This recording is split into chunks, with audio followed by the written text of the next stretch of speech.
السلام علیکم ورحمۃ اللہ وبرکاتہ۔ آج ہم بات کریں گے خواب میں چیل دیکھنا کیسا ہے۔ اس خواب کے دیکھنے کی مختلف صورتیں ہیں اور اس کی مختلف تعبیریں ہیں۔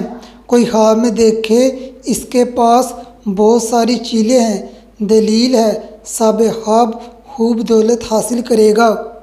خواب میں چیل کو قید کرنا دشمن پر غلبہ پانے کی علامت ہے۔ خواب میں چیل کو گھر آتے دیکھنا رزق کے بڑھنے، بگڑے کام سنورنے اور خوشی حاصل ہونے کی علامت ہے۔ خواب میں چیل کا شکار کرنا عزت و مرتبہ بلند ہونے کی علامت ہے۔ خواب میں چیل کا ہاتھ سے اڑ جانا شرمندگی اٹھانے، اولاد کا غم اٹھانے کی علامت ہے۔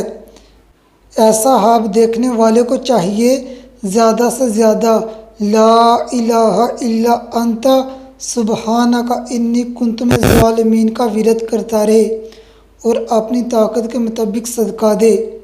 خواب میں چیل خریدنا خوشحال ہونے، پریشانی دور ہونے اور دلی مراد پوری ہونے کی علامت ہے۔ مقروض انسان یہی خواب دیکھے قرض کے دور ہونے کی علامت ہے۔ خواب میں چیل پر سوار ہونا نیک نام ہونے، مرتبہ بلند ہونے اور مشکلات سے نکلنے کی علامت ہے۔ خواب میں چیل کو پکڑنا اولاد ہونے، روزگار میں بہتری آنے اور مراد پوری ہونے کی علامت ہے۔ اس خواب کی ایک تعبیر یہ بھی ہے صاحب خواب کو سرکاری عہدہ ملے گا۔ کوئی خواب میں دیکھے چیل اس کی تابع دار ہے، دلیل ہے صاحب خواب نیک نام اور عزت پائے گا۔ حاملہ لڑکی یہی خواب دیکھے دلیل ہے اس کے ہاں بیٹا پیدا ہوگا جو اچھا روزگار حاصل کرے گا۔